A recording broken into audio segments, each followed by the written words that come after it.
When you think of travel destinations, you often think of places like the Eiffel Tower, the Great Pyramids, or maybe even the Empire State Building.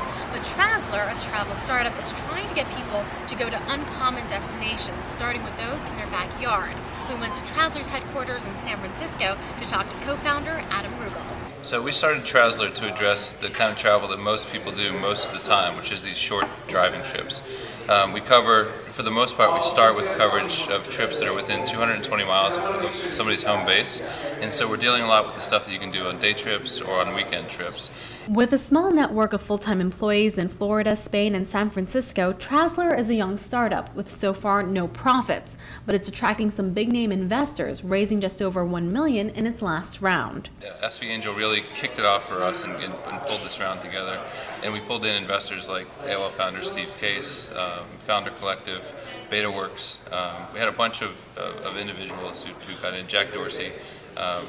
And we did that to sort of further the business. We had a team of one engineer up until this point. Now we have three, and so it was really, we're using the money to really build up our engineering team, which will allow us to move a lot faster with the stuff that we want to do. The online travel guide industry is a competitive space, with startups like Trazzler and Nile Guide competing with larger rivals like Frommer's and Lonely Planet. Beyond its local focus, Trazzler is trying to differentiate itself with heavy curation and personalization. As you interact with the site, Trazzler will send you recommendations based on your preferences. The way the system works is every trip on our site is reviewed by an editor, and when that happens we decide if we want to make that trip a Trazzler trip. And as part of that process, the editor looks at the copy, looks at the photograph, might make adjustments to that, and at the same time we also tag the trip. And so we have a strict ontology of tags that we apply to every trip on the site. And it's sort of like what the Pandora editors do when they label a song. It's a very similar sort of a method. So as the trips come into the system, we apply tags to them. And then we're doing a collaborative filtering model that allows us to look at, if you saved a trip for spas that's in Orange County and a trip for spas that's in Santa Barbara, and some wine country stuff that's in Santa Ynez, then we can look at that stuff, and that's an input. And we can look at other users who've done similar kind of stuff, and we create a subset of trips. And what our algorithm does, it basically boils down, the big body of content that we have into a much smaller body of content. And so as you move through the site, we elevate or prioritize the stuff that we think you're most likely to be interested in. The key to success for a lot of the traditional travel sites is usually volume, being able to index and have a lot of information on locations around the world. How do you plan to do that being a small startup? Where are you on the ground? How are you trying to build out your freelancer base? Yeah, that's an interesting question. I think most travel startups have sort of a Frankenstein approach, and they're sort of reaching out and pulling in lots of different content, different images, using feeds, using all kinds of different methods, and they're amassing a big body of content. And that approach can have a lot of benefits. It can make, it can really grow the database of stuff that you've got on the site really quickly, and it has SEO benefits. But what we're trying to do is totally different.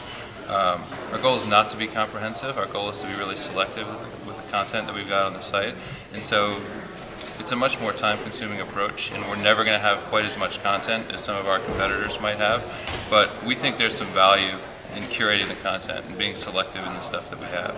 Rugel hopes that Trazzler will turn a profit within 12 months. So far, they have just one advertiser. The company does have at least one key advantage. Twitter is part of their DNA. Biz Stone is a co-founder, and Rugel is a former Odeo employee.